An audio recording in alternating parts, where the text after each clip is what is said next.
Getup தான் தசாவதாரத்துல அதை விட அதிகமான கெட்டப் போட்டாரு.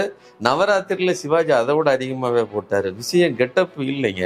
நீங்க சொல்ல வந்த கதையில் என்ன சுவாரஸ்யத்தை கொடுக்க போகிறீர்கள்? ரெண்டு விஷயம்.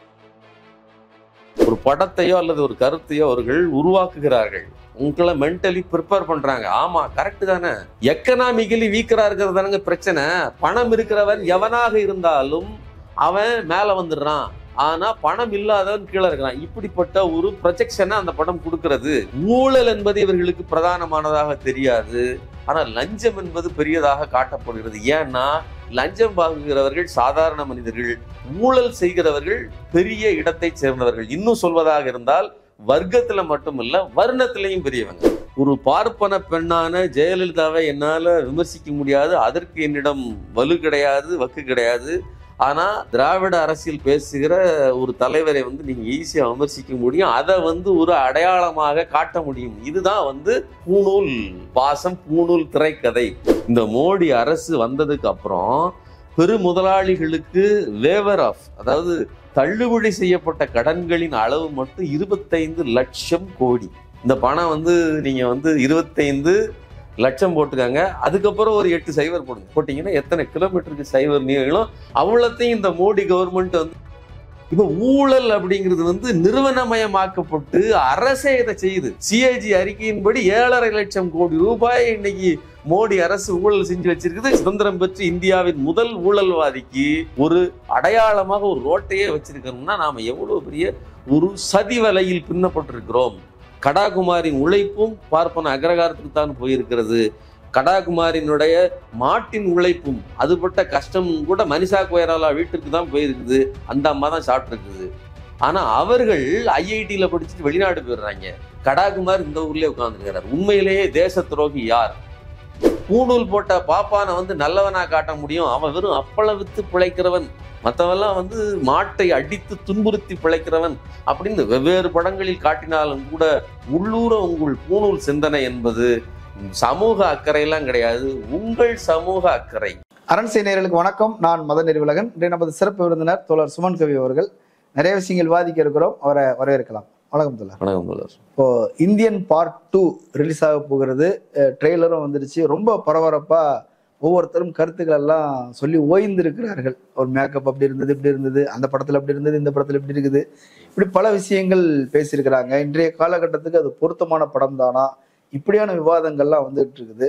ஆனா உங்ககிட்ட பர்டிகுலரா நான் கேட்கணும்னு நினைச்சது என்ன அப்படின்னா, அந்த படம் பேசிய அந்த காலகட்டத்துல அது லஞ்சம் அப்படின்னோடனே ஒரு பெரிய விஷயம். அப்படி ஒரு தாத்தா இறந்தா நல்லா இருக்குமே அப்படின்னு நிறைய பேர் நினைத்தோம். அதனாலதான் படம் அந்த அளவுக்கு ஓடிச்சு. இது ஒரு பெரிய அரசியல் முக்கியத்துவம் வாய்ந்த ஒரு படமாக பார்க்கப்பட்டது. இப்ப இன்றைக்கு காலங்கள் மாறி இருக்குது, நம்முடைய சிந்தனைகளும் மாறி இருக்குது, லஞ்சம் குறித்த பார்வையும் மாறி இருக்குது. உங்களுடைய பார்வையில் இந்தியன் 1, இந்தியன் 2, வரப்போகிற இந்தியன் 2 பற்றியும் ஏற்கனவே வந்த இந்தியன் 1 பற்றியும் ஒரு ஒப்பீட்டு ரீதியான ஒரு புரிதலுக்காக தான் கேட்குறேன். இந்த ட்ரெய்லர் பார்த்த உடனே உங்களுக்கு என்ன தோணுச்சு? வரப்போற இந்தியன் 2 அதை பற்றி சொல்லணும் அப்படின்னு சொன்னா, உண்மையிலேயே இந்தியன் 1ங்கிறது ஒரு சுவாரஸ்யமான, எனக்கு மட்டும் இல்லை எல்லாருக்குமே சுவாரஸ்யமான ஒரு காம்போ சேர்ந்த ஒரு கலவை. அதில் நிறைய லாஜிக்கல் லூப்ஸ் இருக்கலாம். இருந்தாலும் கூட அந்த கதை எடுத்துக்கொண்ட அந்த கருவில கூட தவறு இருக்கலாம். இருந்தாலும் கூட நம்மளை ரசிக்க வைத்தது அப்படிங்கிறதுல எனக்கு மாற்று கருத்து இருக்குமான்னு எனக்கு தெரியல. ஆனா இந்த படம் அந்த சுவாரஸ்யத்தை ஊட்டுமா அப்படிங்கிற கேள்வி எனக்கு பெருசா இருக்குது. என்னன்னா, ட்ரெய்லரை பார்த்த பல பேர் நேரா போய் இந்தியன் பழைய படத்தினுடைய சீன்களையும் பழைய படத்தினுடைய பாடல்களையும், குறிப்பா கப்பலேறி போயாச்சுங்கிற பாடலையும், தாத்தா பார்த்த பாட்டை பார்த்துட்டு கப்பலேறி போயாச்சு பாட்டை பார்க்க வந்தவங்க யார் அப்படின்னு கீழே கமெண்ட். அதுக்கு ஒரு 1000 பேர் 2000 பேர் லைக். இந்தியன் 2 ட்ரெய்லரை பார்த்துட்டு இந்த சீனை பார்க்க வந்தவங்க யார் அப்படின்னு சொல்லி இப்போ இந்த ஒரு வாரத்துக்குள்ள அதுல ஒரு 10,000 20,000 லைக். அந்த கமெண்ட்டுக்கு லைக்கே 5000 10,000 லைக். அந்த அளவுக்கு எதிர்பார்ப்பு அதிகரிச்சு. அது எதிர்பார்ப்பு இல்ல, அதாவது பழையதை விட புதியது எதையாவது ஒரு சிறப்பையோ ஒரு பெரிய பிரமிப்பையோ கொடுத்துருக்கணும். அப்படிப்பட்ட பிரமிப்பை இது ஏற்படுத்தவில்லைங்கிற அந்த விரக்தி அதோட கமெண்ட் எல்லாத்துலயும் இருக்குது. அப்படியா? இல்லைங்க, இப்போ அந்த படத்துல பார்க்கும்போது கமலஹாசன் ஒரு 2 கெட்டப்ல இருப்பார் அல்லது 3 கெட்டப்ல இருப்பார். ஒரு சேதுபதி இளைஞர் வெள்ளக்காரன்ட்ட வந்து சண்டை போடுறது அது ஒரு கெட்டப் அப்படின்னா, இளைஞர் கமலஹாசன் ஒரு கெட்டப், அதுக்கப்புறம் முதியவர் அப்படி ஒரு. ஏன்னா இதுல பாத்தீங்கன்னா ஏகப்பட்ட கெட்டப் வரும். வெள்ளை மிஸ்ல வராரு, மியாவோ அப்படிங்கிறாரு, ஃபைட் பண்றாரு, ட்ரெஸ் மேல அப்படி ஒரு இதை வச்சுக்கிட்டு ஒரு ஃபைட்டு அப்படி இப்படின்னு பல கெட்டப்ல வராரு இல்லையா. கெட்டப் தான் தசாவதாரத்துல அதை விட அதிகமான கெட்டப் போட்டாரு. நவராத்திரில சிவாஜி அதை விட அதிகமாவே போட்டாரு. விஷயம் கெட்டப் இல்லைங்க. நீங்க சொல்ல வந்த கதையில் என்ன சுவாரஸ்யத்தை கொடுக்க போகிறீர்கள்? ரெண்டு விஷயம். ஒன்று, பழைய இந்தியன் படத்துல கமலஹாசன் இளைய வயதினராக இருந்தார். ஒரு 28 வருஷத்துக்கு முன்னாடி. இன்னைக்கு வந்து கிட்டத்தட்ட 69 வயது அவருக்கு. 70 வயது. 70ல ஒரு 30 கழிச்சிருங்க. அப்படின்னா ஒரு 40-42 வயது உள்ள இளைஞனாக இருந்த போது எடுக்கப்பட்ட படம் இது. அப்போ இருந்த நபருக்கு போடப்பட்ட அந்த மேக்கப் வயசானவரா போட்டாங்க. அது வந்து பிரமிப்பா இருந்துச்சு. இப்படி ஒரு, அதாவது ஒரு இளைஞரை கிழவனா இவ்வளவு தத்துரூபமா காட்டிட்டாங்க அப்படிங்கிற அந்த பிரமிப்பு இருந்துச்சு. இன்னைக்கு பிரச்சனை என்ன அப்படின்னா, வருகிற தாத்தா வந்து தாத்தாவா இல்ல, வித்தியாசமா இருக்கிறாரு. அவரு ஏலியன் மாதிரி இருக்கிறாரு. இன்னொரு என்னன்னா, இன்னைக்கு கமலஹாசன் தாத்தா, இன்னைக்கு உண்மையிலே தாத்தா. அவரை மேக்கப் இல்லாம வர சொல்லியிருந்தாலே ஏன் நல்லா இருந்திருக்கும், அவரு ஆப்டாய் பொருந்திருப்பாரு. அப்போ ஒருவேளை நீங்க காட்டுறதா இருந்திருந்தா, ரொம்ப இந்த தசாவதாரம் படத்துல ஒரு குடு குடுத்த கிளவியா காட்டுவாங்க தெரியுமா, கை காலெல்லாம் ஆடி தாத்தாவா இருந்தாரு அப்படின்னா, இப்போ என்னவா இருப்பாரு? அவர் 98 வயசு குடு குடுத்த கிழவரா வந்து இருப்பாரு. இப்ப கூட ஷார்ட்ஸ்ல ஒரு தாத்தா வராரு, இப்படி குனிஞ்சு குறுகி இருக்கிறாரு. அந்த மாதிரி தாத்தாவை வந்து சிவனுக்கு ஏதோ பூஜை போட்டுட்டு இருக்காரு. அந்த வீடியோ நிறைய வந்துட்டு இருக்கு. அந்த மாதிரி கூனி குறுகின ஒரு தாத்தாவை வேணா காமிக்கலாம். இன்னைக்கும் தாத்தா வந்து அதே மாதிரி இருக்கிறார். இன்னும் சொல்ல போனா அதை விட அட்வான்ஸ்டா இருக்கிறாரு. அவர் ரொம்ப டெக்னாலஜிக்கிட்டே அப்டேட்டடா இருக்கிறாரு அப்படின்னு சொல்றது இருக்கு இல்லையா, அது வந்து பொதுவாகவே லாஜிக்கலாவே ஏற்றுக்கொள்வதாக இல்லை. மொத்த ட்ரெய்லர்லயுமே அது இல்லை. இன்னொன்னு இசை, அது ஏஆர் ரஹ்மானுடைய அந்த காம்போ இல்லை. இது இப்படிப்பட்ட பல விமர்சனங்கள் அந்த ட்ரெய்லருக்குள்ள இருக்குது அப்படின்னு பார்க்க முடியுது. ஆனா கண்டென்ட் அப்படின்றது முக்கியமானது இல்லையா? இப்ப இன்றைய காலகட்டத்துக்கு பொருத்தமாக அவர் மீண்டும் வரணும். ஆரம்பிக்கும் போது என்ன சொல்றாங்க, ஊராடா இது, படிச்சவனுக்கு வேலை இல்லை, வேலையில இருக்கிறவனுக்கு உரிய சம்பளம் இல்லை, இப்போ நாள் முழுக்க அநீதி நடந்துகிட்டு இருக்குது, இதெல்லாம் கேட்கறதுக்கு யாருமே இல்லையா, இருக்காரு ஒருத்தர் இருக்காரு அப்படின்னு சொல்றாரு. இவங்கெல்லாம் வேட்டையாடுறதுக்கு ஒரு ஹண்டிங் டாக் வேணும் அப்படின்னு சொல்றாங்க. அப்ப தாத்தா மறுபடியும் வராரு இல்லையா. அது முதல் பார்ட் எடுக்கும்போது 95ல மக்களுக்கு இந்த லஞ்சம் ஊழல் ரெண்டுக்கும் உள்ள இடைவெளி பற்றி பெரிய வித்தியாசம் தெரியறதுக்கு வாய்ப்பு இல்லை.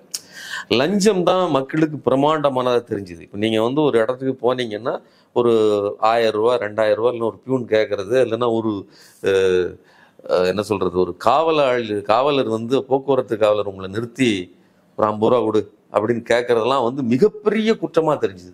இல்லைங்க, சாதாரண விஷயம். இப்போ ஆனா இன்னைக்கு ஜாதி சர்டிஃபிகேட் வாங்க போறது, வருமான சான்றிதழ் வாங்க போறது, இந்த மாதிரி சின்ன சின்ன வேலைகளுக்கு போகும்போதெல்லாம் 50 கூட 100 கூடன்னு கேட்கும்போது மக்கள் எரிச்சல் இருந்து கோபத்துல இருந்தாங்க தானே. முதல் விஷயத்தை நம்ம கரெக்டா புரிஞ்சுக்கணும். என்ன அப்படின்னா, லஞ்சம்ங்கிறது மினிமல் லெவல்ல நடக்கிற சின்ன சின்ன விஷயங்கள். ஆனா ஊழல் என்பது மிக பிரம்மாண்டமானது. இன்னைக்கு மக்களுக்கு லட்சம் கோடி, 10 லட்சம் கோடி, இந்த மோடி அரசு வந்ததுக்கு அப்புறம் பெரு முதலாளிகளுக்கு வேவர் ஆஃப், அதாவது தள்ளுபடி செய்யப்பட்ட கடன்களின் அளவு மட்டும் 25 லட்சம் கோடி. இந்த பணம் வந்து நீங்க வந்து 25 லட்சம் போட்டுக்காங்க, அதுக்கப்புறம் ஒரு 8 சைவர் போடுங்க. போட்டீங்கன்னா எத்தனை கிலோமீட்டருக்கு சைவர் நீங்களும் அவ்வளோத்தையும் இந்த மோடி கவர்மெண்ட் வந்து நீங்க ரைட் ஆஃப் பண்ணது மட்டும். ஆமா, ரைட் ஆஃப் தள்ளி விட்டுருக்கோம். ரைட் ஆஃப் வேவர் ஆஃப் பேர் தான் வேற, ரெண்டும் ஒண்ணுதான். டெக்னிக்கலா போனீங்கன்னா அறிவாளிகள் 1000 விளக்கம் சொல்வார்கள். நடைமுறையில் என்னங்கிறதா ரொம்ப முக்கியமானது. மொத்தமா தள்ளி விட்டாச்சு. ரஃபேல் ஊழல், வியாபம் ஊழல்.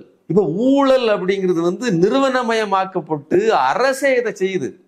சிஏஜி அறிக்கையின்படி 7.5 லட்சம் கோடி ரூபாய் இன்னைக்கு மோடி அரசு ஊழல் செஞ்சு வச்சிருக்குது ஒரே ஆண்டுல. ஆமா, ஒரே ஆண்டுல. ஒரு கிலோமீட்டர் சாலை போடுவதற்கு 250 கோடி ரூபாய், 18 கோடி ரூபாய் ஆகக்கூடிய ஒரு கிலோமீட்டர் சாலைக்கு, தரமான சாலை, தங்கத்திலே இழைத்தாலும் கூட 250 கோடி ரூபாய்க்கு தங்கத்திலே பிளேட் போடலாம். ஆனா அப்படிப்பட்ட பிளேட்டை போட்டாங்களா என்னன்னு தெரியல.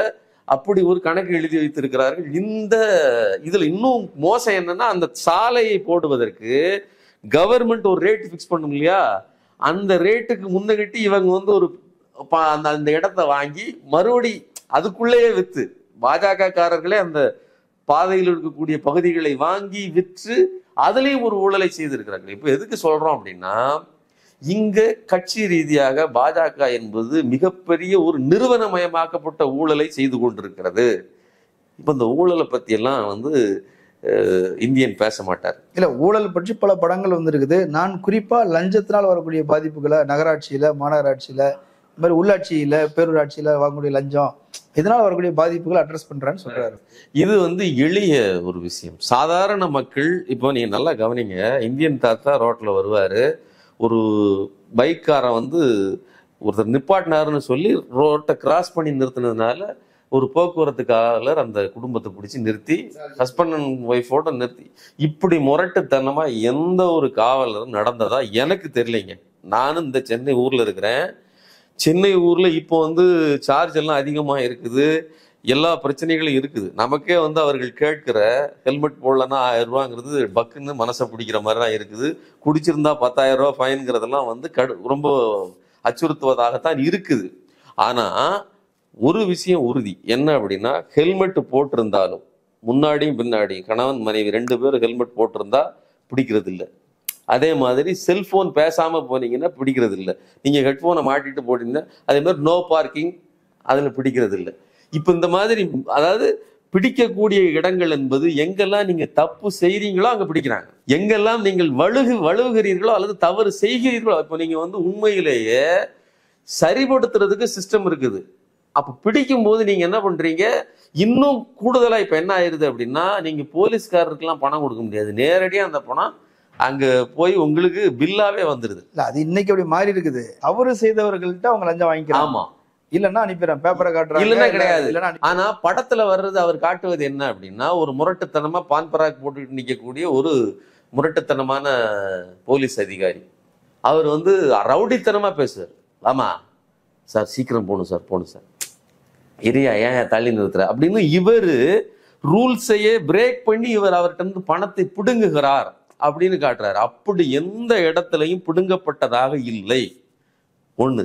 இன்னொன்னு, இதெல்லாம் மிகச்சிறிய லெவல்ல நடக்கக்கூடிய சிக்கல். ஒருவேளை ஒரு 20 ரூபாயோ 50 ரூபாயோ அல்லது 100 ரூபாயோ அந்தந்த காலகட்டத்துக்கு தகுந்தால் போல் பணத்தை வாங்குவதற்காக அவர்கள் செய்கிற அந்த தாஜா வேலைகள் எல்லாம் மிகச்சிறியது. ஆனால் மிக பிரம்மாண்ட அளவில் நடப்பது என்பது பெரிய நிறுவனமயமாக்கப்பட்ட ஊழல் தான். இந்த படம் 1995, 91 to 96 அப்படிங்கிறது மிக பிரம்மாண்டமான அளவில், அதாவது கரப்ஷனின் முழு வடிவமாக. பெரிச்சாளி படம் போட்டிருப்பாங்க, நீங்க பார்த்திருப்பீங்க. 2 பெரிச்சாளிகள் தங்கம், உடம்பு ஃபுல்லா தங்கம் போட்டிருக்கோம். ஜெயலலிதாவும் சசிகலா ஊழல் பெரிச்சாளிகள் அப்படின்னு அன்னைக்கு படம் போட்டு தெரு தெருவா ஓட்டினாங்க. அந்த அளவிற்கு அவர்கள் கொடுமை பண்ணாங்க. 100 கோடிக்கு அதிகமான அளவில், அன்றைய தேதிக்கு 100 கோடினா இன்னைக்கு எவ்வளவு பெரிய பணம் எடுக்கிற அதே காலகட்டத்துல கல்யாணம் நடந்துச்சு. ஆமா, அந்த கல்யாணம் நடந்துச்சு. படத்துல ஒரு சீன் வரும். அந்த படத்துல அந்த விஷயத்தை பற்றி ஒரு வரி வருது. என்ன அப்படின்னா, பணம் தண்ணி பெரிய வீட்டு கல்யாணத்துக்கு போயிருக்கு அப்படின்னு ஒரு போகிற போக்கில் மாநகராட்சியில வருகிற ஒரு பேக்ரவுண்ட் வாய்ஸ்ல தண்ணி எல்லாம் எங்க போயிருக்கு, அது சாதாரண மக்களுக்கு கொடுக்க முடியாது, பெரிய வீட்டு கல்யாணத்துக்கு தண்ணியை கொண்டு போயிருக்க. எந்த பெரிய வீட்டு கல்யாணம், இது பற்றி தகவலே தெரியாது. ஆனா வளர்ப்பு மகன் கல்யாணம். இதையெல்லாம் நீங்க ரொம்ப நாசுக்காகவும், இன்னும் சொல்வதா இருந்தா தெரியாத மாதிரியும், யாருக்குமே தெரியாத மாதிரியும் சொல்லிட்டு ரொம்ப பகிரங்கமா என்ன சொல்றீங்க. முதல் சீன் படம் ஆரம்பிக்குது, இந்தியன் 1 ஆரம்பிக்கிற முதல் சீன் ஒரு பேப்பர் வரும். பேப்பர்ல இந்தியா படம் இருக்கும், அங்கங்க கட்டு போட்டிருக்கும், பிளாஸ்டிக் போட்டிருக்கும், அபாயத்தில் இந்தியா அப்படின்னு இருக்கும். உடனே அப்படியே சீனுக்குள்ள வருவீங்க. சீனுக்குள்ள வந்தீங்கன்னா ஒருத்தர் உட்கார்ந்து இது எழுதிட்டு இருப்பாரு. மாநகராட்சி கட்டடத்தின் முன்னாடி உட்கார்ந்து ஃபார்ம் ஃபில் பண்ணிட்டு இருப்பாரு ஒரு பெரிய பேரு. அங்க ஒருத்தர் போய் கேட்பார், தோல்ல. ஆமா, கிராமத்தாள் மாதிரி, நான் என்னுடைய மனைவி இறந்து போயிட்டா, எனக்கு டெத் சர்டிபிகேட் வேணும், நான் என்ன பண்றது அப்படிங்கும் போது நேரா உள்ள போனேன்னா அங்க வைதேகி மாமின்னு ஒரு மாமி இருப்பாங்க. அவங்க கிட்ட 10 ரூபா கொடு, செலான் வாங்கிக்கோ. அதுக்கப்புறம் அங்க ஒரு பியூன் இருப்பான், அவன்கிட்ட 100 ரூபா கொடு, அவன் உனக்கு ஏற்பாடு செஞ்சிருவான். அவங்க கிட்ட 10 ரூபாய்க்கு செல்லான் வாங்கணும், சரி, அவனுக்கு எதுங்க 100 ரூபா கொடுக்கணும்னு இவர் கேட்பாரு. அதுக்கு ஒரு கதை சொல்லுவாரு, நீ பால் கறக்குறிய, எப்படி கறப்ப, எண்ணெல்லாம் போடுவியா அப்படின்னு கேட்பாரு. அதாவது என்ன சொல்ல வர்றாங்க அப்படின்னா, வைதேகி மாமி 10 ரூபா செலானுக்கு மட்டும்தான் காசு வாங்குவாங்க, நல்லவங்க. இவர் ஐயர், இவர் நல்லவர். ஆனா அங்க இருக்கக்கூடிய பியூன் அவன் வந்து 100 ரூபா வாங்குறான். இன்னொரு பிரச்சனை என்னன்னா, இல்ல 100 ரூபான்றது அன்னைக்கு பெரிய காசு தானே. அன்னைக்கு 100 ரூபா பெரிய காசு. நான் கேட்கிற கேள்வி, பியூன் கரப்ட், சிஸ்டம் கரெக்ட், அப்படியா? சிஸ்டம் தப்பு இருக்குது. இன்னொன்னு, வைதேகி மாமி வந்து அபிஷியல் போஸ்டிங்ல இருக்காங்க, பொறுப்புல இருக்காங்க, இவர் கீழே இருக்கிறாரு. இவர் கரப்ட் பண்றது இவருக்கு தெரியாதா? வைதேகி மாமி மட்டும் நல்லவங்களா இருப்பாங்களா? இந்த 100 ரூபாயில எத்தனை % அந்த அம்மாவுக்கு போய் சேருது, இந்த நபருக்கு எவ்வளவு வந்து சேருது அப்படின்னு பாத்தீங்கன்னா மிக சொப்பமாக இருக்கும். இது வந்து நான் சொல்றது பிராக்டிக்கலா. ஒரு ஊழலே, ஒரு லஞ்சமே இருந்தாலும் கூட மாமி கையில நேரிலே தொட்டு வாங்க மாட்டாங்க. ஏன் அதே படத்துல நீங்க தானே சொல்றீங்களே, கையில நாங்க கொடுக்கல, வீட்டுல கொண்டாந்து டிவியா வச்சிடறான், சோனி கலர் டிவியா கொண்டாந்து வச்சிடறான் அப்படின்னு சொல்றீங்க இல்லையா? அப்போ ஊழலை செய்கிற வாசல், அதாவது லஞ்சம் வாங்கப்படுகிற வாசல் அது. நீங்க வாசலை வந்து மோசமானதா சித்தரிக்கிறீங்க, மாமி 10 ரூபா தான் வாங்குறீங்கன்னு போல்டு பண்றீங்க. அதன் மூலம் நீங்க வந்து, நீங்க அந்த படத்துல மட்டும் இல்ல, ஜென்டில்மேன்லாம் இன்னும் மோசம். இல்ல இதே படத்திலே கூட பிராமின்ஸ் கிண்டல் பண்ணிலாம் வருது இல்ல. இப்ப அடே பார்த்த சாரதி, இந்த மயிலாப்பூர் தயிர் சாதத்துக்கிட்ட ஏன்டா நேரத்தை வின் பண்ணிட்டு இருக்கிற, நான் ஐ ரைட் டு ஹிந்து அப்படிலாம் சொல்லுவார். அப்ப கூட வந்து அந்த அவர் வந்து நேர்மையானவர் தான் காட்டுவான். அவர் வந்து கரப்டட்லாம் கிடையாது. அவர் ஆர்கியூ பண்ணுவாரு, ஐ ரைட் இன் ஹிந்துன்னு பேசுவாரு. புரியுதா உங்களுக்கு? அதாவது பொது மனோநிலையில் அவர் நக்கல் பண்ணுகிற ஒரு இடத்துல இருக்கிறாரே தவிர அவர் சரியானவர் தான். அவர் ஊழல்வாதின்னு காட்ட மாட்டாங்க, மற்றவங்க எல்லாம் ஊழல்வாதி அப்படின்னு காட்டுவாங்க. சோ இதையெல்லாம் இன்னொரு முக்கியமான விஷயத்த நான் சொல்றேன். அதாவது பார்ப்பனர்கள் நல்லவர்கள் அப்படின்னு சொல்லுவதில் இந்த சங்கர் வந்து தொடர்ந்து, அவருடைய முதல் படம் ஜென்டில்மேன்ல இருந்தே வருது. ஜென்டில்மேன்ல பக்காவா அது பூணூல் போட்டுக்கிட்டே வந்து அதை வந்து நிரூபிச்சிருப்பாங்க. ஆனா ஏழை மாணவர்கள் படிக்க போக முடியல, உள்ள போனா லஞ்சம் கேக்குறாங்க, அதனால இவங்க வந்து தற்கொலை பண்ணிக்கிறான், ஒரு பிராமண பையன் தற்கொலை பண்ணிக்கிறான். இதான அதுல கதை. அதுக்குதான் அவங்க வந்து இப்போ வந்து இடபிள்யூஎஸ் சொல்லி 10.5% அதுக்கு நியாயத்தை கற்பிக்கிற ஒரு படம் தான் அந்த படம். இப்பதானுங்க முன்னாடி இடஒதுக்கீடு. அதுதான் இப்போ வந்து எப்பவுமே ஒரு படத்தை வந்து நீங்க எப்படி பார்க்கணும்னா, ஒரு படத்தையோ அல்லது ஒரு கருத்தையோ அவர்கள் உருவாக்குகிறார்கள், உங்களை மென்டலி ப்ரிப்பேர் பண்றாங்க. ஆமா கரெக்ட் தானே. எக்கனாமிக்கலி வீக்கரா இருக்கிறது தானங்க பிரச்சனை. பணம் இருக்கிறவன் எவனாக இருந்தாலும் அவன் மேல வந்துடுறான், ஆனா பணம் இல்லாதவன் கீழே இருக்கிறான். இப்படிப்பட்ட ஒரு ப்ரொஜெக்ஷனை அந்த படம் கொடுக்கிறது. தமிழ்நாட்டிலே முதல் மதிப்பெண் எடுத்த முதல் 2 மாணவர்களுக்கு மெடிக்கல் சீட் கிடைக்கல, அந்த துயரத்தை எடுத்திருக்கிறாங்க. நீங்க நல்லா இது பண்ணுங்க, சரியான மெரிட்டு, சரியான அதாவது முதல் மதிப்பெண் அப்படின்னு இருந்தா நீங்க உள்ள போக வேண்டிய அவசியமே இல்லை, அதாவது எந்த பிரச்சனையுமே இல்லை. ஆனா என்ன ஒரே ஒரு விஷயம்னா, அதான் சொல்றேன், படத்தை உருட்டி உங்களுக்கு நியாயமா இருக்கிற மாதிரி எடுப்பதில் சங்கர் சரியா தான் எடுக்கிறாரு. நீ அந்த படத்துலயும் கூட வந்து அவன் வந்து டொனேஷன் கேட்பான். ஸோ டொனேஷன் தான் பிரச்சனையே தவிர அவருக்கு வந்து மற்றபடி இடம் கிடைக்கவில்லை அப்படிங்கிறது இல்லை. ஆனா அவர் சொல்ல வருவது என்பது இந்த இடபிள்யூஎஸ் தான், இடஒதுக்கீட்டை தான். ஊழல் என்பது இவர்களுக்கு பிரதானமானதாக தெரியாது, ஆனா லஞ்சம் என்பது பெரியதாக காட்டப்படுகிறது. ஏன்னா லஞ்சம் வாங்குகிறவர்கள் சாதாரண மனிதர்கள், ஊழல் செய்கிறவர்கள் பெரிய இடத்தை சேர்ந்தவர்கள். இன்னும் சொல்வதாக இருந்தால் வர்க்கத்துல மட்டுமல்ல வர்ணத்திலையும் பெரியவங்க.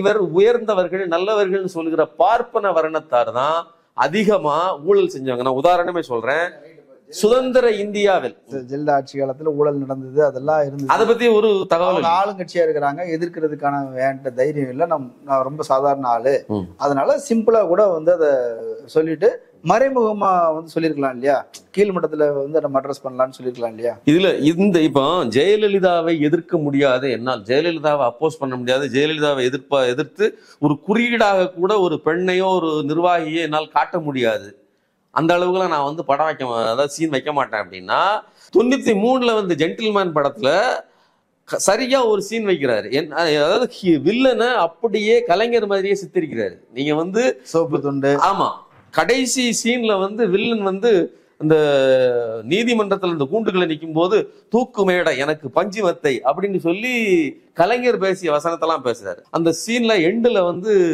அவர் ஒரு தீயணைப்பு வாகனத்தை எடுத்துட்டு திருப்பிட்டு வண்டி எடுத்துட்டு ஓட்டும் போது முத்தமிழ் காவலரே அப்படின்னு சொல்லி ஒரு பேனர் இருக்கு, அதை கிழிச்சிட்டு போவோம். அப்போ ஒரு பார்ப்பன பெண்ணான ஜெயலலிதாவை என்னால விமர்சிக்க முடியாது, அதற்கு என்னிடம் வலு கிடையாது, வக்கு கிடையாது.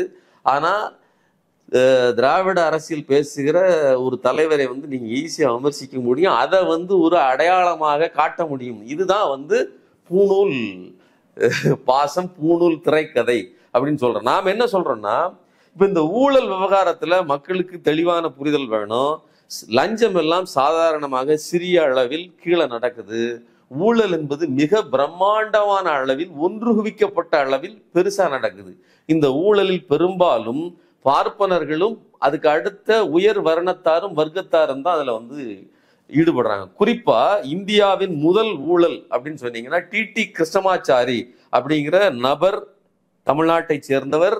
அவர் வந்து நிதியமைச்சராக இருக்கும்போதுதான் எல்ஐசியில 1957 ஹரிதாஸ் முந்த்ரா அப்படிங்கிற குறிப்பிட்ட நபருக்கு 6 நிறுவனங்களுக்கு இவர் வந்து இந்த முதலீடுகளை, அதாவது எல்ஐசியோட பணத்தை எடுத்து முதலீடு பண்றாரு.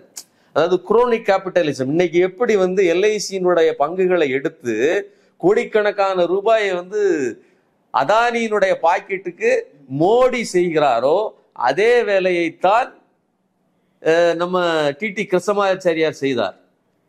அவ்வளவு பெரிய ஊழல் பேர் வெளியே முதல் ஊழல். அதனால பதவியை இழந்தார். ஊழல் செய்தாருங்கிறதுக்காக தான் பதவி இழந்தார். நல்லா புரிஞ்சுக்கணும். அந்த நபருக்கு அவரை மரியாதைப்படுத்தி ஒரு ரோடே வச்சிருக்கிறோம். நாம வந்து டிடி கிருஷ்ணமாச்சாரியார் ரோடு. ஒரு முதல் இந்திய சுதந்திரம் பெற்று இந்தியாவின் முதல் ஊழல்வாதிக்கு ஒரு அடையாளமாக ஒரு ரோட்டையே வச்சிருக்கணும்னா நாம எவ்வளவு பெரிய ஒரு சதி வலையில் பின்னப்பட்டிருக்கிறோம். அப்ப பூணூல் என்பது எவ்வளவு பெரிய தகுதியாக கருதப்படுது. எங்கால் எவ்வளவு பெரிய ஊழலில் குரோனிக் கேபிட்டலிசத்தை ஆதரித்தாலும் கூட நாங்கள் அவரை பெலிசிட்டேட் பண்ணுவோம், அவருக்கு மரியாதை கொடுப்போம் அப்படிங்கிறது எவ்வளவு பெரிய அயோக்கியத்தனம். முதலமைச்சரை விமர்சிச்சு முதல்வன்னு ஒரு படமே எடுத்திருக்கிறாரு. அதுல உள்ள சாதி காரணம், ஒரு சாதி கலவரம் நடக்கும்.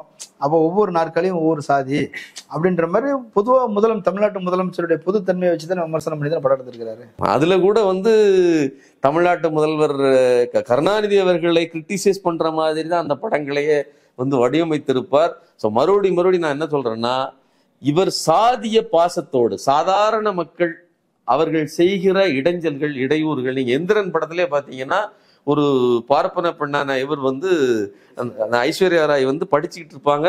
அங்கோடி மாரியம்மா பாட்டு போடும், உடனே எந்திரன் போய் அடிச்சு தலித் மக்கள், அதாவது எங்களுடைய வாழ்க்கைக்கு எங்களுடைய பிரச்சனைகளுக்கு இவர்கள் எல்லாம் இடையூறாக இருக்கிறார்கள் அப்படிங்கிறத சவுண்டா பாட்டு வைக்கிறாங்க அப்படிங்கிறதுக்காக ஃபைட். ஆனா சவுண்டா பாட்டு வைக்காத அமைதியாக பாட்டு பாடுகிற ததரின கோஷ்டியை மிக பிரமாதமாக, அதாவது அவர்கள் எவ்வளவு அன்பாக இருக்கிறார்கள் குடும்பத்துக்குள் அப்படின்னு காட்டுவார்.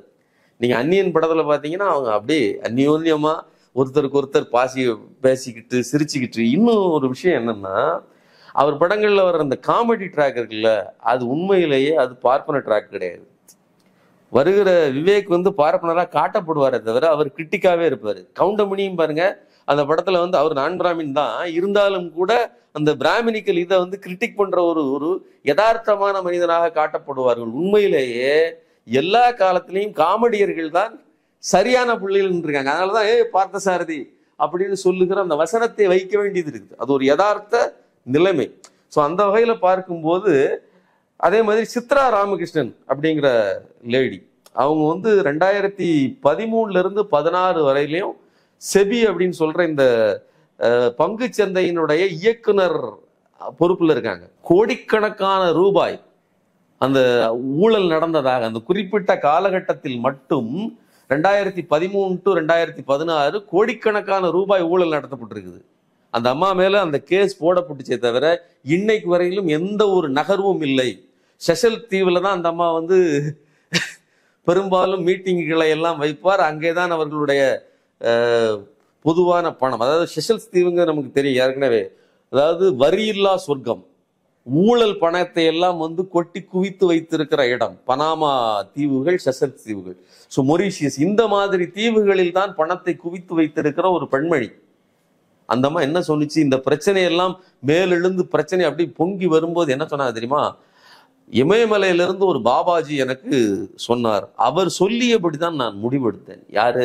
3.5 ட்ரில்லியன் அளவிற்கு பணம் சுழற்சியாக கூடிய மிகப்பெரிய ஒரு பங்கு சந்தை மார்க்கெட்டு, உலகத்திலேயே முக்கியமான ஒரு பங்கு, ஒரு நாட்டினுடைய பங்கு சந்தை மார்க்கெட்டு, அதனுடைய தலைமை பொறுப்பில் இருக்கக்கூடிய நபர் ஊழல்கள் நடைபெறுவதற்கு, பண முறைகேடு நடைபெறுவதற்கு, லட்சக்கணக்கான கோடிகள் உழல்வதற்கு காரணமாக இருந்த நபர் எனக்கு ஒரு சாமி பாபா சொன்னதை வச்சுதான் நான் முடிவெடுத்தேன்னு சொல்றாங்க. இதை விட கேவலம் அந்த நாட்டுக்கு இருக்க முடியுமா? இதை பற்றியெல்லாம் இந்த பாப்பார மாமியை பற்றியோ அல்லது ஜெயலலிதாவை பற்றியோ அல்லது டிடி கிருஷ்ணமாச்சாரியாரை பற்றியோ ஒரு தகவலை ஒரு விஷயத்தை அவர் சொல்வாரா? அப்ப அந்த எலைட் குரூப், அந்த பாப்பார குரூப்பை பத்தி ஒரு நாளும் பேச மாட்டார். சாதாரண மக்கள் அவன் போய் அர்ஜென்ட்டுக்கு இன்னைக்கு ஏதாவது ஒரு வேலை ஆகணுங்கிறதுக்காக ஒரு 10 ரூபாய் எக்ஸ்ட்ரா கொடு அப்படின்னு சொல்ற ஒரு பியூனுகிட்ட போய் அவருடைய வீரத்தை காட்டுவார். இல்ல ஓகே, இதுதான் இந்தியாவுடைய இந்திரன் படத்துலயும் இதே போல இருக்கதான் செய்யும். ஆனாலும் கூட அவர்கிட்ட வந்து ஒரு விஷயம் சொல்றாங்க இல்லையா, ஒரு காட்சிகளை எடுப்பது, திரைக்கதை அமைப்பது, லாஜிக் மிஸ்டேக் இல்லாம பண்றது. அப்படியே நீங்க எந்திரன் படம் குறித்து ஒரு வசந்த பாலன் வந்து சொல்றாரு, அவர் அசிஸ்டன்ட் டைரக்டர் அதுல ஒர்க் பண்ணாரு. ஒவ்வொரு காட்சி அதுலயும் வந்து அந்த மருத்துவமனையில வைத்து அந்த மருத்துவரை கடத்துறது, டீனை கடத்துற சீன், அப்ப அதை வந்து எப்படி பரபரப்பா கொண்டு வர்றது, போலீஸ்காரங்க அங்க வரணும், இவரு உள்ள வரணும், கமலஹாசன் வரணும், அதெல்லாம் அப்படி அழகா மேட்ச் பண்ணி அவ்வளோ டிஸ்கஸ் பண்ணி நேர்த்தியா செஞ்சோம்னா சொல்றாங்க இல்லையா. அவ்வளோ அந்த மெனக்கடல்ங்கிறது ஒரு காட்சி அமைப்புக்கு நீங்களே சொன்னீங்க, படத்தை அழகா எடுத்திருக்கிறாங்கன்னு சொன்னீங்க இல்லையா. அப்புறம் லாஜிக் இல்லாம மிஸ்டேக் இல்லாம எடுக்கிறது ஒரு திறமை தானே. அதாவது இந்தியன் தாத்தா ஒரு இடத்துல இருந்து இன்னொரு இடத்துக்கு எப்படி வந்தார் அப்படிங்கிற அந்த டிரான்ஸ்ஃபர்மேஷன் இருக்கு இல்லையா, அது வந்து நமக்கு புரியாத புதிரா இருக்கும். ஒரு சில இடங்கள்ல மட்டும்தான் அந்த விளக்கங்கள் கொடுக்கப்படும். உதாரணத்துக்கு அந்த போலீஸ் அதிகாரி வீட்டில் அவரை பாதுகாத்து வச்சிருப்பாரு, அப்போ வந்து இவர் எப்படி தப்பிக்கிறாரு அப்படிங்கிற சீன் மட்டும்தான் நீங்க வந்து அந்த தப்பிக்கிற. திடீர்னு நீங்க தெலுங்கு படங்கள்ல தான் பார்ப்பீங்க, அங்கோடி இங்கோடி எல்லாம் சேர்ந்து நிற்கும், அப்படி மேலே பார்ப்பாங்க, கீழே பார்ப்பாங்க, வானத்துல இருந்து வருவான், எல்லாம் வருவான், திடீர்னு ஒரு பல்ட்டி அடிப்பான், பக்கத்துல ஏதோ ஒரு லாரியில எழுந்திரிச்சு குதிச்சு ஓடிக்கிட்டு இருப்பான். அதாவது நீங்க எங்கேயுமே எதிர்பார்க்காத ஒரு லாரி அங்க வரும் அல்லது ஒரு ட்ரெயின் வரும், அந்த மாதிரி ஒரு சீன். அந்த மாதிரி இல்லாம ஒரு லாஜிக்கலா இருக்கணும். நீங்க தப்பிச்சு போறது எப்படி தப்பிச்சாரு, திடீர்னு நீங்க பூட்டி வச்சுட்டு போனீங்க, திடீர்னு சங்கிலி எல்லாம் கிடக்குது ஆள் இல்லைன்னு சொன்னா அப்போ எப்படி தப்பிச்சாருன்னு ஒரு கேள்வி இருக்குல்ல. அதுக்கு வந்து அப்படியே பத்த வச்சு அதுல வந்து அந்த தீயெல்லாம் புடிச்சு அப்படியே அப்படியே கையெல்லாம் காமிச்சு லாஜிக்கா காமிச்சிருப்பாங்கல்ல. இந்த இடத்துலலாம் இவ்வளவு லாஜிக்கை வந்து கொண்டு வந்த சங்கர் டாக்டரை ஆரம்பத்திலேயே டாக்டரை வந்து கொல்லுறதுக்கு கூப்பிட்டு வந்து ஸ்டேஷனுக்கு வருவாப்புல. வந்தா அதாவது ஒரு டிவி ஸ்டேஷன்னா எவ்வளவு கூட்டம் இருக்கும், எவ்வளவு அந்த டிவி ஸ்டேஷனுக்குள்ள குறைஞ்சபட்சம் அங்க வந்து என்னன்னா, இன்னொன்னுங்க, நான் எனக்கு தெரியவே டிவியில வேலை பார்க்கும்போது என்னன்னா, ரெக்கார்ட் பண்ணி டெலிகாஸ்டுக்கான இதை வந்து நீங்க இன்னொரு இடத்துக்கு கொடுத்து விடணும். அவங்க ப்ரொஜெக்ஷன், அதாவது டெலிகாஸ்ட் பண்றது வேற இடம், நீங்க எடுத்த உடனே லைவ் டெலிகாஸ்டுக்கெல்லாம் இன்னைக்கு இருக்கிற மாதிரியான ஸ்பெசிலிட்டிலாம் அன்னைக்கு கிடையவே கிடையாது. இன்னொன்று போன உடனே அவர் வந்து எடுத்து உடனே தூக்கி இங்கோடி போடுவாரு, உடனே அங்கோடி போவோம். உள்ள போறதுக்கு எப்படி போனாரு, உள்ள ஆள் இல்லையா, இன்னொன்று கேமராவை தாத்தா எப்படி ஆப்ரேட் பண்ணாரு. இன்னைக்கு இருக்கிற கேமராவையே இன்னைக்கு நமக்கு வந்து செல்போன் அவ்வளோ யூஸ் பண்ணாலும் கூட கெனான் கேமராவில் மோடு எப்படி மாத்துறதுன்னே தெரியாது. டிஎஸ்எல்ஆர் கேமராவில் உங்க கையில கொடுத்தாலுமே நீங்க வந்து வீடியோ டு போட்டோகிராஃபிக்கு எப்படி மோடு மாத்துறேன்னே டக்குன்னு கண்டுபிடிக்க முடியாது. ஆனா அன்னைக்கு இருக்கிற கேமராக்கள் எத்தனை ஜூம் பண்ணணும், எவ்வளவு அப்ரச்சர் வைக்கணும், எவ்வளவு, இது எதுவுமே தெரியாதது. தாத்தா எங்க கத்துக்கிட்டாரு? அப்போ லாஜிக் லூப்லாம் கிடையாது, அங்க லாஜிக்கே கிடையாது.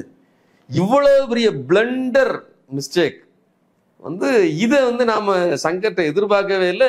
நான் என்ன நினைக்கிறோம்னா, பிரம்மாண்டம்ங்கிற பேர்ல இதை விட மிக பிரம்மாண்டமான ஒரு பிளண்டர் லாஜிக் மிஸ்டேக் இந்த படம் உருவாக்கி இருக்கும் அப்படின்னு நான் சொல்றேன். ஏன் அப்படின்னா, நான் முதல்ல சொன்ன மாதிரி ஆரம்ப கட்டத்தில் ஊழல் பற்றி மக்களுக்கு ஒரு அச்சம் இருந்துச்சு. இப்போ முதல் பார்ட்ல வந்து லஞ்சம்ங்கிறது மக்களுக்கு ஓரளவுக்கு தெரிந்திருந்தது, ஆனால் ஊழல் பற்றி பெருசா தெரியாது. டிடி கிருஷ்ணமாச்சாரி 1958 நடந்த முந்த்ரா ஊழல் பற்றி அன்னைக்கு உள்ள மக்களுக்கு சொன்னாலே புரியாது. பல பேர் எல்ஐசி போட்டிருக்க மாட்டாங்க, போட்டிருந்தாலும் கூட இப்படித்தான் அந்த பணம் மாற்றப்பட்டதானே தெரியாது. இன்னைக்கும் கூட அதானிக்கு வந்து மாற்றி அமைக்கப்பட்டது எப்படி, அந்த பணம் எங்க போச்சுன்னா யாருக்கும் தெரியாது. ஆனாலும் கூட ஊழல் என்பது பிரம்மாண்டமானது, அது வந்து மிக மோசமானது அப்படின்னு மக்களுக்கு தெரியும். ஏன்னா ஒரு பொய்யான ஊழலை இந்த பார்ப்பன கூட்டம் வந்து ராசா மேல சுமத்திச்சு. 1,76,000 கோடின்னு சொல்லி 1,7,6 போட்டு 0,0,0,0 போட்டு ஒரு பெரிய ப்ரொபகண்டா, ஒரு பெரிய கருத்துருவாக்கத்தை உருவாக்கினார்கள். அப்படிப்பட்ட ஊழல் ஒன்று நடக்கவே இல்லைன்னு சொல்லி அடிச்சு தூக்கி போட்டு மூஞ்சலை வீசிட்டு வந்தார். இந்த பார்ப்பன அதிகார வர்க்கத்தின் முகத்தில் சாணி அடிச்ச மாதிரி என் மேல் குற்றம் சுமத்துவதற்கு உங்களுக்கு எந்த தகுதியும் இல்லை அப்படின்னு சொல்லி வென்று வந்த ஒரு மாவீரன் தான் ஆராசா. ஆனா உண்மையிலேயே இன்னைக்கு என்ன நடந்திருக்கு அப்படின்னா, 2G ஏலத்துல தனக்கு தேவைப்பட்ட ஆட்களுக்கு ஃபர்ஸ்ட் கம் ஃபர்ஸ்ட்னு கொடுத்துட்டாருங்கிறது தான் இது. அதுல வருமான இழப்பு மிகப்பெரியதாக ஏற்பட்டு விட்டது அப்படின்னு சொன்னாங்க. ஆனா 2G விஷயத்தில் ராஜா பேசி முடித்த தொகை, அவர்கள் அந்த பிட் முடிச்ச தொகை என்பது 70,000 கோடி. இன்னைக்கு 5G கொடுத்துருக்காங்க வெறும் 11,000 கோடி. இல்ல, அன்னைக்கு 26 நிறுவனங்கள் பங்கெடுத்தாங்க, இன்னைக்கு 4 நிறுவனங்கள். இன்னைக்கு வெறும் 4 நிறுவனங்கள். இன்னும் கொடுமை என்னன்னா, இந்த ஜியோ இந்த 4 நிறுவனங்களும் இப்பவுமே விலை ஏற்றிட்டாங்க.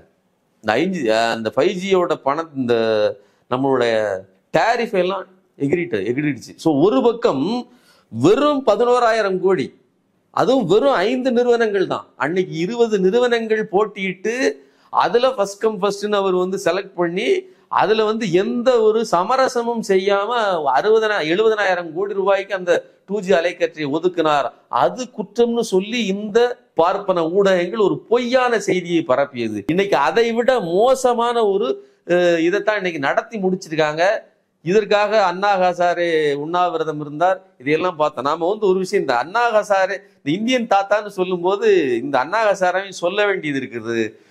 ஊழலை ஒழிக்க போகிறேன் அப்படின்னு சொல்லிட்டு வந்த நபர் அண்ணா ஹசாரே. நாம அங்க இந்தியன் தாத்தாவை பார்த்தோம், இப்பவும் பாக்குறோம். அவர் நேதாஜியோட அந்த காக்கி தொப்பி வச்சிருக்காரு, இவர் வெள்ளை தொப்பி வச்சிருந்தாரு. மற்றபடி இந்த 2 ரவுடி தாத்தாக்களும் செய்த வேலை மக்களுக்கு சம்பந்தம் இல்லாத விஷயங்களை மிகப்பெரிய ஒரு பிரச்சனையாக சொல்லிவிட்டது. மிகப்பெரிய ஊழலை இன்று அரங்கேற்றி கொண்டிருக்கிறார்கள். அப்படிப்பட்ட ஊழல் நடந்து கொண்டிருக்கிறது. அதை பற்றி பார்ப்பன அதிகார வர்க்கம் செய்து கொண்டிருக்கிறது. அதை பற்றி எந்த தகவலும் வெளியில் தெரியாது, மக்களுக்கு தெரியாதுன்னு மறைக்கிறார்கள். இதை பற்றியெல்லாம் இந்தியன் 2 பேசாது. அதனால மக்களுக்கு அன்னைக்கு இருந்த அந்த கிரேஸ் இருக்கு இல்லையா, அப்படிங்கிற அந்த இது இருக்காது அப்படிங்கிறத நம்ம சொல்லலாம். ஓகே, இப்போ இந்தியன் முதல் பகுதியை பற்றி பேசும்போது இந்தியன் 2 அதில் நிறைய புதுமைகள் இருக்குமா இருக்காதா அது நமக்கு தெரியாது, வந்த பிறகு தான் தெரியும். ஆனால் பார்ட் 1ல சில புதுமைகள் இருந்தது. இப்போ ப்ளூ கிராஸ் அப்படின்றத அறிமுகப்படுத்துவாங்க. ஒருத்தர் மாட்டை குடும்பப்படுத்துறாரு, அதுக்கு எதிராக அந்த அம்மா மனிஷா கொய்ராலா போய் போராடுவாங்க, ஃபைட் சீன்லாம் வச்சிருப்பாங்க. ஸோ அது சம்பந்தமான ஒரு விழிப்புணர்வு வருது. வர்ம கலைன்னு ஒன்றை அறிமுகப்படுத்துறாங்க. அது வரைக்கும் நம்மளுடைய கலை, இந்திய கலை எல்லாம் கராத்தே அது இதுன்னு பேசிக்கிட்டு இருக்கிறோம். ஆனால் வர்ம கலைன்னு ஒரு கலை நம்ம நாட்டில் இருந்திருக்குது. அதன் சிறப்புகள்லாம் எடுத்து காட்டுறாங்க. அப்படின்னும் போது அது ஒரு புதுமை தானே. அதெல்லாம் வர்ம கலைங்கிறது கேரளா பார்டர் பக்கத்தில், கேரளாவில் அந்த பகுதியில் சுளுக்கெடுக்கிறதுக்கும் உடம்ப தட்டி சுளுக்கெடுக்கிற வேலை தான். அதில் வர்ம கலையில் அதில் கொஞ்சம் தட்டி விளையாடுறதுல, கொஞ்சம் அடிக்கிறதுல, தட்டுறதுல சில நுட்பங்களை அவர்கள் பயன்படுத்தி இருக்கிறார்கள்னு சொல்கிறமே தவிர, அதை தாண்டி அதுக்குள்ள ஏற்றப்பட்ட கற்பனை இருக்கு இல்லையா, அது ஒரு மித்தாலஜிக்கல் கற்பனை தான். இந்தியன் 1ல் இப்படி தட்டுவாரு, உள்ள நரம்புக்குள்ள ஓடும். அதுவும் இன்னொன்னு, இந்த ஒரு அரிசி மூட்டை குடோனுக்குள்ள வச்சு ஒருத்தரை கொல்லுவாப்புல. அதுல அவன் இப்படி கையை வச்சு இப்படி போவான், கரெக்டா முதுகுல அப்படி ஒரு மிதி, இந்த முதுகுல மிதிச்சவனா முதுகு அப்படி நின்றும். இப்படியெல்லாம் வர்ம கலையில இவ்வளவு நேக்கா அடிக்கிறாரு அப்படின்னு சொல்லி ஒரு ஜுலாக்கி, அதாவது புதுசா இருக்கணும்ல. அப்படி ஒண்ணு நீங்க டிஸ்கஷன்ல உட்காந்தீங்கன்னா உங்களுக்கு தெரியும், எல்லாம் ரைட்டுங்க, படம் கதை இருக்குது, பாட்டு இருக்குது, இப்படி ஒரு செவுத்துல இத்தனை ஆயிரம் செவுத்துல பெயிண்ட் அடிக்கிறோம், இத்தனை பேர் தொப்பையில கலர் அடிக்கிறோம், எல்லாம் ரைட்டு, இன்னும் புதுசா ஏதாவது இன்கிரீடியன்ட் சேர்த்துக்கலாமே அப்படின்னா, ஜென்டில்மேன்ல ஒரு ஹீரோயின் எக்ஸ்ட்ரா ஒன்று போடு, அவ கொஞ்சம் சீன் காட்டுற மாதிரி டிக்லோனா சப்ளிங் அந்த மாதிரி ஏதாவது பண்ணுங்க. அதே மாதிரி இதுல இன்னொரு ஹீரோயினை போடு, அவ இவளோட இப்படி ஒரு டிஸ்கஷன் பண்ணுவாங்க. இந்த டிஸ்கஷன்ல இந்தியன் தாத்தா வராரு, சண்டை போடுறாரு, எல்லாம் ரைட்டு, அதுல புதுசா ஏதாவது ஒண்ணு, சைனீஸ் கும்பு கலையை வச்சுக்கலாமா, வேண்டாம் அது ஏற்கனவே சாக்கி சான் சொல்லிட்டாரு, நம்ம ஊர்ல இருந்து ஏதாவது, அப்ப பக்கத்துல இருந்து வர்மம்னு ஒண்ணு இருக்கு சார் அப்படின்னு சொல்லி பக்கத்துல அட்லிலாம் அப்ப பக்கத்துல உட்காந்துருப்போம், சும்மா சொல்றேன், ஜூனியர்லாம் உட்காந்துருப்பாங்கல்ல, அப்படி ஒண்ணு இருக்கு சார் அப்படின்னு ஒருத்தன் அள்ளி போட்டிருப்பான்.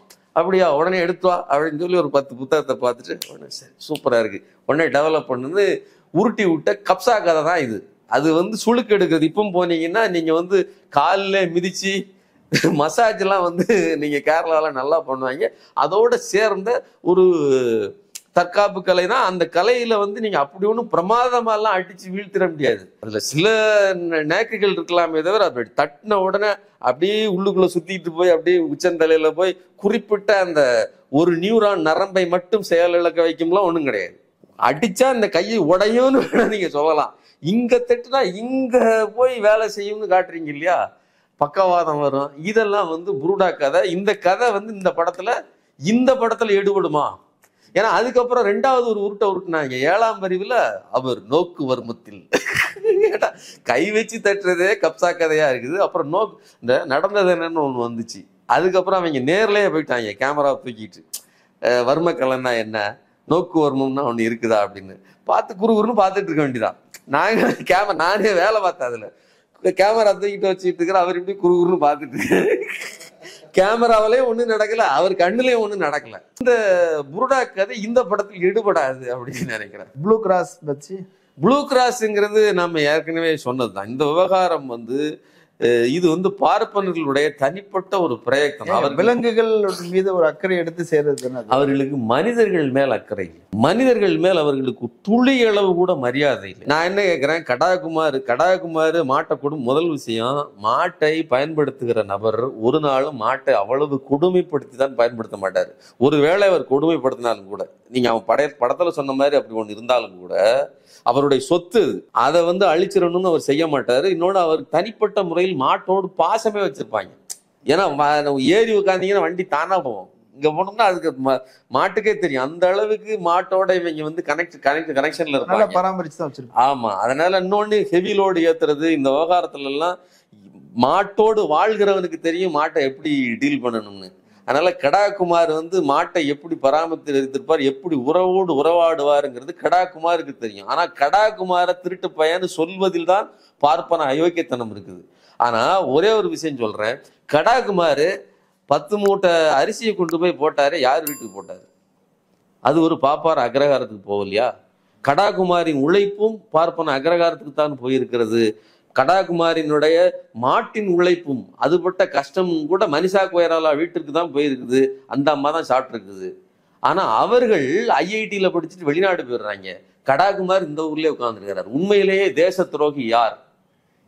எங்களுடைய அரிசியையும் எங்களுடைய உணவையும் எங்களுடைய மாட்டின் உழைப்பையும் சுரண்டி தின்னுட்டு அட்மிஷன் உள்ள போன அடுத்த நாளே வந்து ஃபாரின் போறதுக்கான பிளானை எல்லாம் போட்டுட்டு போகிற அயோக்கியர்கள் யார்?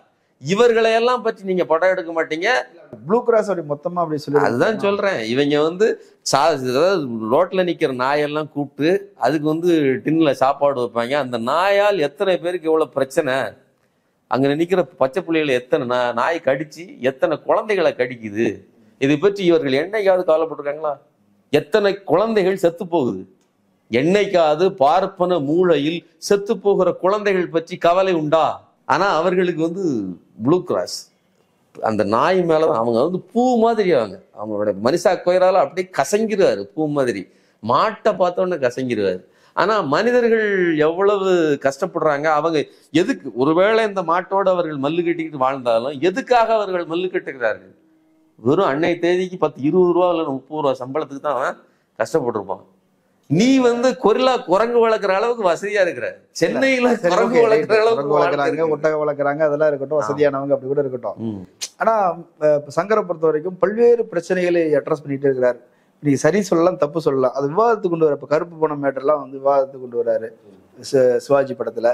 இந்த மாதிரி ஒரு புதுமைகள் செஞ்சுட்டே இருக்கிறாரு. மட்டும் இல்லாம சமூக பிரச்சனை அட்ரஸ் பண்ணிட்டு இல்ல, சமூக பிரச்சனைன்னு சொல்றது நம்மளுடைய பிரச்சனையிலிருந்து நம்மை திசை திருப்புதாங்க. அதாவது கருப்பு பணம் கூட அப்படிதான். கருப்பு பணம் பிரச்சனை இருக்குது. கருப்பு பணம் அதானே சொல்றேனே, யார் பிரச்சனைக்குரியவர்கள் நீங்கள் அவர்களை குறித்து ஏதாவது ஒரு அடையாளம் தெரிகிற மாதிரி செய்ய முடியுமா? இன்னைக்கு நீங்க, நான் தான் சொன்னேன், 96ல ஜெயலலிதா வாழ்க்கையில் நடந்த நிகழ்வுகளையோ ஜெயலலிதாவையோ குறிப்பிட்டு அல்லது அந்த அவ்வளவு நோட்டீஸ் ஒட்டப்பட்டதுன்னு சொன்னே, அந்த ஊழல் பெருச்சாளிகளை பற்றி ஒரு வார்த்தை உங்களால் சொல்ல முடியுமா?